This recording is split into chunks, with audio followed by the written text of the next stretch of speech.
Hello everyone, welcome to study centre. दोस्तों, आज के इस वीडियो में हम लोग एनसीईआरटी साइंस के निचोड़ के तहत क्लास 6 के चैप्टर नंबर 11 सजीवों में अनुकूलन इस चैप्टर को डिस्कस करेंगे और इससे रिलेटेड 20+ एमसीक्यू को भी देखेंगे। आपको बता दी, यह वीडियो जो है बिहार शिक्षक बहाली के साथ साथ उन सभी के लिए इंपॉर्टेंट है जिनके एग्जाम में साइंस के क्वेश्चन पूछे जाते हैं। अभी तक हम लोगों ने इन सारे चैप्टर को डिस्कस कर लिया था और आज जो है चैप्टर नंबर 11 को डिस्कस करेंगे। लेकिन उसके पहले आप जो है आपको बता दें कि चैप्टर नंबर 10 से रिलेटेड हम लोग 20+ एमसीक्यू को देखे थे और उसी में से एक क्वेश्चन यह है कि सजीव प्रजातियों का अस्तित्व किससे बना होता है, पोषण से, श्वसन से, प्रजनन से या उत्सर्जन क्रिया से। आप इसका आंसर जो है कमेंट में दे सकते हैं या फिर आप जो है इस वीडियो को प्लेलिस्ट में जाकर देखिए और वहाँ से भी आप इसका आंसर जान सकते हैं।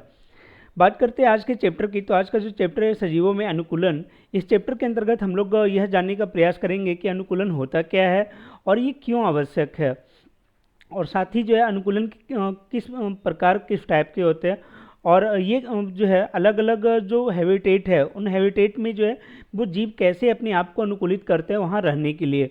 उन सारे चैप्टर को हम लोग उन सारे पॉइंट को हम लोग यहाँ पे देखेंगे। दोस्तों, इस चैप्टर में स्टार्टिंग में एक बहुत अच्छा ही एग्जांपल दिया गया है, एक ऊँट और एक घोड़े का।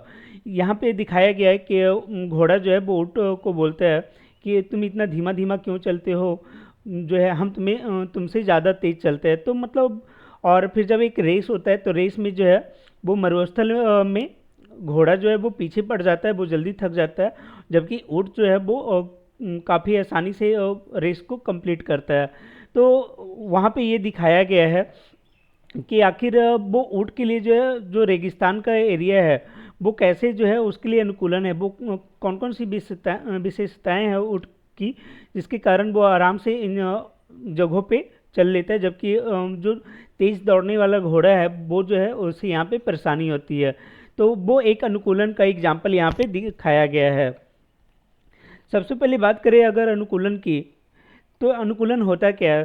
देखिए, बहुत सारे जीव जंतु जो है वो अलग अलग जगह पे रहते हैं और उन जगह पे रहने के लिए उन्हें में एक विशेष प्रकार की संरचनाएं होती है, साथ ही उनमें एक अलग प्रकार का गुण जो है स्वभाव उनमें रहता है, जिसके कारण ही जो है वो उस हैबिटेट में अपने आप को ढाल पाते हैं, वहाँ पे जो है वो रह पाते हैं। तो उस गुण को ही जो है उस परिस्थिति को ही बोला जाता है अनुकूलन, एडॉप्टेशन।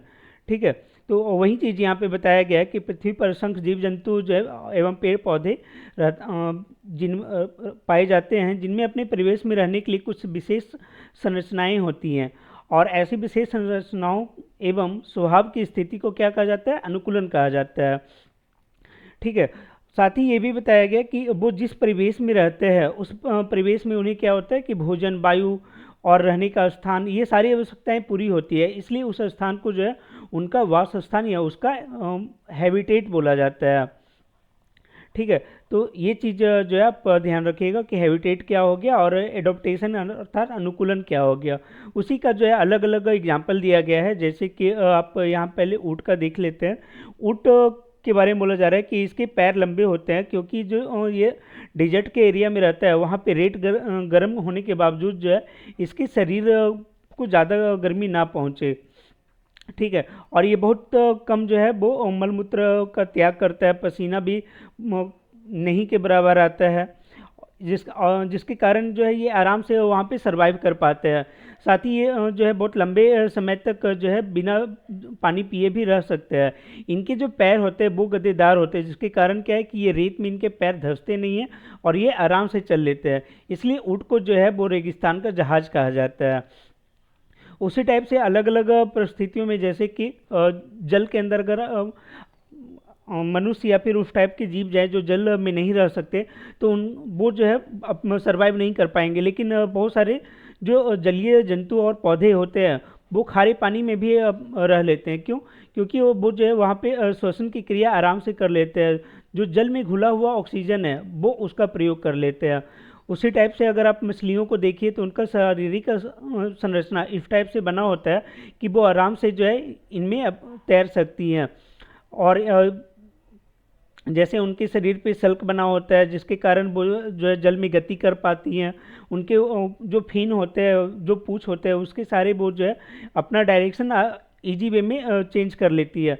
तो ये सारी चीज़ें जो है वो उनको प्रकृति के द्वारा दिया गया, उन्हें अनुकूलता प्रदान करने के लिए। अगर पौधों में देखें तो जो पर्वतीय पौधे होते हैं उनमें भी अलग टाइप के अनुकूलन की प्रकृति होती है। जैसे नागफनी का पौधा ये रेगिस्तान में जो पाया जाता है, इनमें अलग होता है। जो पर्वतीय क्षेत्र में आपका शंकुआकार पेड़ हैं जैसे पाइनस और सागवान और फर्न, इनकी प्रकृति अलग होती है। इनके बारे में हम लोग आगे और डिस्कस करेंगे। बस आपको ये ध्यान रखना है, जैसे एग्जाम में पूछा जा सकता है कि ये पाइनस, सागवान और फर्न ये किस प्रकार के क्षेत्र में पाए जाते हैं, तो आपको ध्यान रखना है ये पर्वतीय क्षेत्र में पाए जाते हैं, जबकि नागफनी जो है आपका रेगिस्तानी क्षेत्र का पौधा है। तो आगे जो है हैबिटेट को बांटा गया है दो रूपों में यहाँ पे, जैसे एक आपका स्थलीय हैबिटेट और दूसरा जो है वो जलीय वास स्थान, इस टाइप से बांटा गया। स्थलीय को भी मतलब अलग अलग रूपों में हम लोग देख सकते हैं, जैसे फॉरेस्ट हो गया, घास के मैदान हो गए, डेजर्ट हो गया, पर्वतीय क्षेत्र हो गया। इन सारे क्षेत्रों में जो है वो स्थलीय हैबिटेट को बांटा गया है।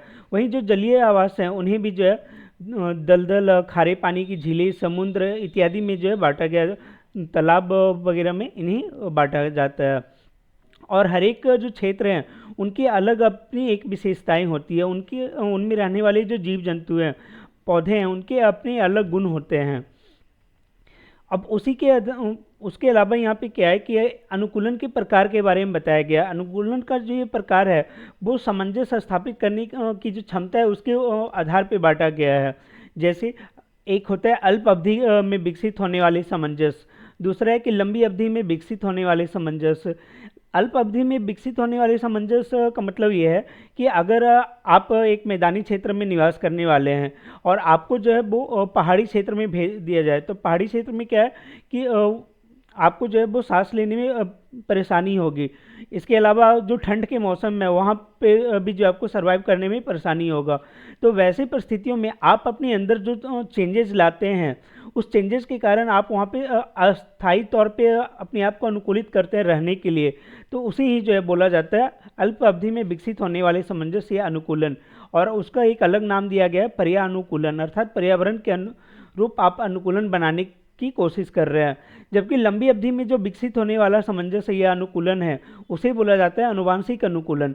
उसमें क्या होता है कि ये जीवों में जो है वो जो परिस्थिति है, जैसे उच्च पर्वतीय क्षेत्र में रहने वाले लोगों का है कि उनमें जन्म से ही फेफड़ों की जो क्षमता होती है वो अधिक होता है, वो ज़्यादा जो है ऑक्सीजन की मात्रा जो है अपने फेफड़े में रख पाते हैं, जिसके कारण उन्हें पहाड़ी क्षेत्रों में जो है चढ़ाई करने में मैदानी क्षेत्र के लोगों की तुलना में आसानी होती है। तो ये जो उन्हें आनुवांशिक रूप से उनमें अनुकूलता आ गई है, इसलिए इसे अनुवांशिक अनुकूलन कहा जाता है। तो आपको क्लियर हो गया होगा कि अल्प अवधि में जो विकसित होने वाला सामंजस्य है उसे पर्यावरण अनुकूलन कहते हैं, और जो लंबी अवधि में विकसित होने वाला सामंजस्य है उसे अनुवांशिक अनुकूलन कहते हैं। अब देख लेते हैं कुछ जैविक और अजैविक घटक के बारे में बताया गया है, जैसे वायु, जल, प्रकाश और ऊष्मा, ये सारे जो है अजैविक घटक के उदाहरण हैं। इसके अलावा जो आपका अक्षांश है वो भी जो है अजैविक घटक में आता है। अजैविक घटक कहने का मतलब बहुत चीज़ें होता है जो जीवों के जीवित रहने के लिए आवश्यक है। सभी जीव जिसमें जीवित रह सकते हैं वो जो घटक हो गया वो आपके जैविक घटक है। जैसे वायु की आवश्यकता होती है, जल की होती है, प्रकाश का होता है, ऊष्मा का होता है, तो ये सारे जो है वो आपके अजैविक घटक के उदाहरण हैं। ठीक है। और जैविक घटक का क्या है कि जैविक घटक सभी चीज़ें जो जीवित हैं वो जैविक घटक है, जो जीवित हैं वो क्या है, जैविक घटक। जैसे आप जैविक घटक को जो है ना वो आपका 3 भाग में बांटा गया है। जैसे आपका पादप हो गया, उसके बाद जीव हो गया, सूक्ष्म जीव हो गया, ये सारे आपके जैविक घटक में आएंगे। तो आपको अगर पूछ दिया जाए कि बैक्टीरिया क्या है, तो वो एक जैविक घटक का उदाहरण है। ठीक है, तो ये आप ध्यान में रखिएगा। और अजैविक घटक को अगर मोटे तौर पे बोला जाए तो इसे 3 भाग में बांटा जाता है। आपका एक हो गया स्थल मंडल, दूसरा जल मंडल और तीसरा जो है वो वायुमंडल। ये 3 क्षेत्रों में मोटे तौर पे इसे बांटा जाता है। अब अलग अलग हैबिटेट के बारे में जान ले रहे हैं कि अलग अलग जो हैबिटेट है वहाँ पे किस प्रकार के पौधे और जंतुएं पाई जाती है, उनमें किस प्रकार के गुण पाए जाते हैं। सबसे पहले यहाँ बताया गया मरुस्थलीय पौधे के बारे में। तो वहाँ की विशेषता ये है कि वहाँ पे तेज़ गर्मी होती है, रातें अधिक ठंडी हो जाती है। तो वहाँ के जो जीव जंतु हैं वो क्या करेंगे कि अपने आप को जो है वो दिन के टाइम में जब टेम्परेचर बहुत ज़्यादा है वहाँ पे अपने आप को बचाने का कोशिश करेंगे। इसलिए कुछ जीव जो है वो गहरी बिल बना के वहाँ पे रहते हैं और वो भोजन के लिए वो रात में निकलते हैं। इस टाइप के जो है वो मरुस्थलीय जो चूहा है वो उसमें ये प्रकृति देखा जाता है, और भी जो जीव हैं उनमें ये प्रकृति देखी जाती है।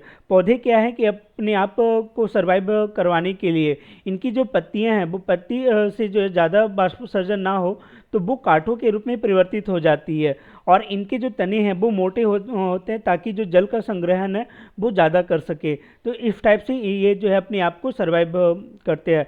और रेगिस्तानी पौधे के उदाहरण में आप देख सकते हैं नागफनी, बबूल, फिर घृत कुमारी, ये सारे जो है रेगिस्तानी पौधे के उदाहरण हैं।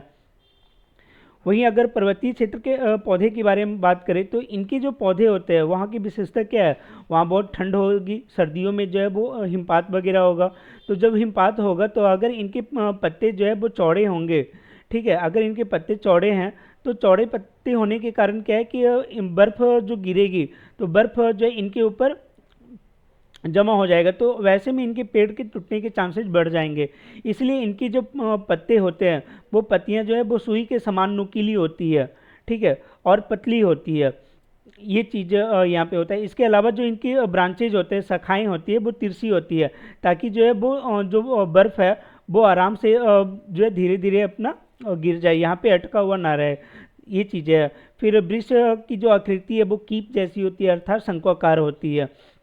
तो ये जो है विशेषताएं यहाँ पे देखने को मिलता है।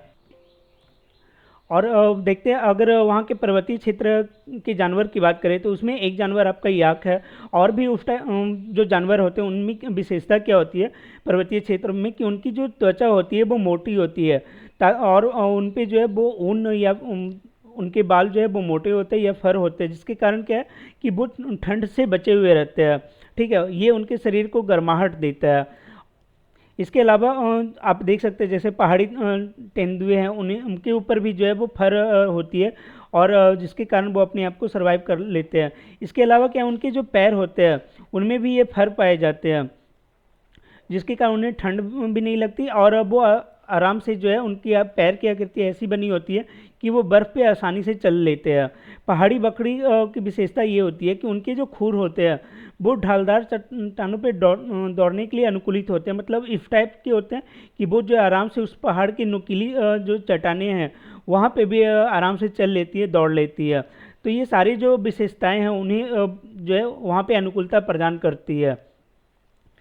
वहीं अगर बात करें घास स्थल की तो वहाँ पे जो जीव जंतु पाए जाते हैं जैसे कि शेर हो गया, हिरन हो गए, तो उनकी अपनी अलग विशेषता है। शेर का क्या है कि उनका जो कलर है वो इस टाइप से होता है कि वो आराम से जो है झाड़ियों में छिप सके और अपना शिकार कर सके, ठीक है, इस टाइप से वो बने होते हैं। उनकी जो आँख की जो पोजीशन है उन इस टाइप से होता है कि वो दूर तक जो है वो देख सके अपने शिकार को, या उनकी दृष्टि जो है वो काफ़ी दूर तक जा सके।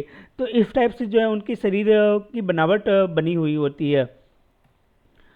अगर बात करें जलीय वास स्थान की, जलीय हैबिटेट की, तो उसमें एक आपका आ जाता है समुद्र। समुद्र का विशेषता क्या है कि वहाँ के जो पानी होते हैं वो खारे होते हैं, ठीक है, और वहाँ पे जो जलीय जीव या पौधे पाए जाते हैं वो उसी अनुसार अपने आप को ढाले हुए होते हैं। जैसे आप मछली के बारे में देख लो, मछली की एक अपनी अलग विशेषता होती है, ठीक है, लेकिन जो स्क्विड और ऑक्टोपस है वो क्या करते हैं, उनकी जो शरीर में धारा रेखी नहीं होती है, जो मछली में पाया जाता है वो स्ट्रक्चर इनमें नहीं होता, और ये जो गहराई में पाए जाते हैं, और जब इन्हें फ्लो करना होता है तो ये अपने शरीर को इस तरीके से बना लेते हैं कि वो धारा रेखीय हो जाता है।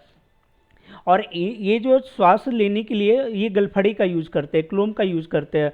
तो ये सारी जो इनकी विशेषताएं एग्जाम में आपसे पूछा जा सकता है कि ऑक्टोपस या स्क्विड जो है वो श्वसन क्रिया किस प्रकार करते हैं, तो वो गलफड़ी के थ्रू जो है श्वसन की क्रिया करते हैं। जबकि जो डॉल्फिन और व्हेल हैं ये जो है इनमें गिल नहीं होता, ये इनमें क्या होता है कि एक नाक का छोटा सा छिद्र होता है, नास द्वार बोलते हैं या बात छिद्र बोलते हैं, ये इनके शरीर के ऊपर होता है। और ये क्या है कि कुछ समय के बाद जो है थोड़े थोड़े समय के बाद ये जल की सतह पे आते हैं और फिर यहाँ से जो है वो श्वसन की क्रिया करते हैं। और इनका जो श्वसन छिद्र है वहाँ जो जल जमा होता है उसे ये बाहर निकालते हैं। तो ये इनकी एक अपनी यूनिक विशेषताएं होती है। आगे बात करें अगर तालाब एवं झील में रहने वाले जीव जंतुओं की, तो जैसे क्या है जो आपका स्थल पे होते हैं पौधे, उनमें जड़ जो होती है उनका मेन काम होता है कि वो खनिज लवण जो है वो पौधों को पहुंचाए और सहारा भी दे। लेकिन जो पौधे वो जल में होते हैं उनकी जड़ जो है वो क्या होता है कि तलहटी की मिट्टी में स्थिर रखने का इनको काम करते हैं। मतलब इन्हीं जो है वो स्थिरता प्रदान करने का काम करते हैं। लेकिन खनिज एवं जल जो है ये पोषक तत्व ये जड़ के सहारे इन्हें नहीं मिलता। ये इनके जो तने हैं वो फैले हुए होते हैं और वो वहाँ वो जो तने एवं जो पत्तियां हैं वो एवं इन्हें खनिज पोषक देने का काम करती है, अवशोषण के द्वारा जो है इन्हें पोषण प्रदान करती है। और इनके जो तने होते हैं वो जल की सतह पे ही वृद्धि करते हैं। पत्तियां एवं फूल जो है वो जल की सतह पर तैरती हुई रहती है। इनमें भी दो टाइप के होते हैं। जैसे एक है कि आपका जो है वो जल की सतह पे तैरते होते हैं, जैसे आप कमल के फूल को देख लो, वो आपका हो गया जलकुंभी हो गया। लेकिन कुछ पौधे ऐसे भी होते हैं कि वो जल में पूरी तरह से डूबे हुए होते हैं। ठीक है, तो उनकी अपनी एक विशेषताएं होती हैं। उनकी जो पौधे की पत्तियां होती है वो सक्रिय एवं पतले रिबन की तरह होती है, और जिसके कारण जो बहते हुए जल हैं वो उसमें आसानी से मुड़ जाती है और उन्हें कोई दिक्कत नहीं होता, वो विभाजित नहीं होते हैं। तो मेनली इसमें बताया यही गया है कि किस तरीके से जो है वो पौधे हो या जंतु हो वो अपने वातावरण के अनुसार जो है अपने आप को ढाल लेते हैं, या फिर प्राकृतिक रूप से कुछ विशेष गुण जो है उनमें दिए हुए होते हैं जिसके कारण वो सरवाइव करते हैं। अब इसी के समरी के रूप में अगर देखें तो यहाँ बताया गया है कि पृथ्वी पर पाए जाने वाले सजीवों में अपने परिवेश में रहने के लिए कुछ कुछ विशेष संरचनाएं होती हैं, या उनमें एक विशेष प्रकार के स्वभाव होता है जिसके कारण वो अनुकूल अपने आप को बनाए रखते हैं। और ये जो संरचनाएं और स्वभाव है इसी को अनुकूलन कहा जाता है। और पर्वतीय क्षेत्र के जो पौधे होते हैं वो क्या होते हैं, शंक्वाकार होते हैं। मछली का आकार जो है वो धरारेखी या नौकाकार होता है। डॉल्फिन एवं व्हेल मछलियाँ वो कैसे श्वसन करती है, तो वो गिल और गलफड़े के थ्रू नहीं करती है, जब वो करती है नास द्वार के थ्रू या बात छिद्र के द्वारा वो जो है अपना श्वसन की क्रिया करती है। ठीक है, आगे बोला गया है कि मेंढक के पिछले पैरों में झिल्ली युक्त जो पाद उंगलियां हैं वो उन्हें विशेष संरचनाएं पैदा कर रही है जिसके कारण वो तैर भी सकते हैं और स्थल पे दोनों जगह रह लेते हैं। तो ये उनकी एक अपनी अलग विशेषताएं हैं। अब इसी से रिलेटेड प्रश्नों को देख लेते हैं। पहला पूछा गया, स्थल पर पाए जाने वाले पौधे एवं जंतुओं के वास स्थान को स्थलीय वासस्थान कहा जाता है। ठीक है, स्थलीय आवास कहेंगे, और जो जल में रहेंगे उन्हें जलीय आवास कहलाएंगे। याक का शरीर लंबे फर से ढका होता है ताकि उन्हें ठंड जो है कम लग पाए। मछली का शरीर धारारेखीय होता है जिससे वह जल में आसानी से तैर सकती है। जलीय पौधे का तना क्या होता है, जलीय पौधे का तना जो है वो खोखला होता है और लंबा होता है। इनका जो तना है वो लंबा होगा, खोखला होगा एवं हल्का होता है। ठीक है, एवं हल्का होता है। तो ये जो है जलीय पौधे के तने की विशेषता हो गई। अब यहाँ पे मिलान करना है, जैसे मछली है तो मछली का क्या होगा, वो धारारेखीय शरीर हो जाएगा। ऊँट जो है उनमें क्या पाया जाता है, कुबड़ पाया जाता है जिसमें अपने भोजन को वो संचित कर लेते हैं। ये जो है फैटी होता है। नागफनी की अगर बात करें तो नागफनी जो है वो कम बाष्पोत्सर्जन करते हैं। इनमें जो पत्तियां हैं वो कांटे के रूप में परिवर्तित हो जाती है। याक जो है ये पहाड़ी जानवर है, और घोड़ा जो है इनके खुर मजबूत होते हैं। आगे पूछा जा रहा है कि ऊँट जो है निम्न परिवेश में पाया जाने वाला जंतु है, जलीय, पर्वतीय, मरुस्थलीय। तो ये मरुस्थलीय हो जाएगा। धरारेखीय शरीर होता है मछली का। हमें श्वास लेने में कठिनाई होती है पर्वतीय क्षेत्र में। घास स्थल वनों की शक्तिशाली जंतु है, तो शक्तिशाली जंतु आपका शेर हो जाएगा। जलकुंभी पाया जाता है जल में। पाइनस एवं फर्न पौधे किस क्षेत्र में पाए जाते हैं, मरुस्थल, जलीय, पर्वतीय या मैदान। तो ये जो है पर्वतीय क्षेत्र में पाया जाता है। निम्न कौन जैविक घटक का उदाहरण है, वायु, उष्मा, जीव या अक्षांश। तो वायु, उष्मा और अक्षांश ये सारे जो है आपका जैविक घटक है, जबकि जीव जो है आपका जैविक घटक में आता है। धृत कुमारी का पौधा उदाहरण है, जलीय पौधे का, मरुस्थलीय पौधे का, पर्वतीय पौधे का या घास के मैदान का। तो ये जो है आपका मरुस्थलीय पौधे का उदाहरण है। निम्नलिखित में कौन सी विशेषता पर्वतीय क्षेत्र के पौधे की नहीं होती? पौधे शंकु आकार के होते हैं, ये सही है। इनकी शाखाएं तिरछी होती है, ये भी सही है, ताकि बर्फ़ जो है वो जमा ना रह पाए। वृक्ष की पत्तियां नुकीली होती है, ये भी सही है। इनकी पत्तियां चौड़ी नहीं होती है, ये गलत है। इसका आंसर हो जाएगा ऑप्शन नंबर डी। अगला है, ऑक्टोपस एवं मस्कीड समुद्री जल में श्वसन किस प्रकार करते हैं? नास द्वार द्वारा, गिल द्वारा, गलफड़ा द्वारा, इनमें से कोई नहीं। तो ऑक्टोपस एवं गिल ये स्कीड जो है वो अपना श्वसन गलफड़े के द्वारा करते हैं, गलफड़ा के द्वारा, या इसी को बोला जाता है क्लोम। आगे डॉल्फिन एवं व्हेल श्वसन करते हैं नास द्वार या बात छिद्र के द्वारा, ये जो है अपना श्वसन का कार्य करते हैं। तो इस वीडियो में इतना ही था। अगर ये वीडियो आपको अच्छा लगा होगा तो आप इसे लाइक करें, अपने दोस्तों के बीच शेयर करें और चैनल को सब्सक्राइब कर लें। Thanks for watching.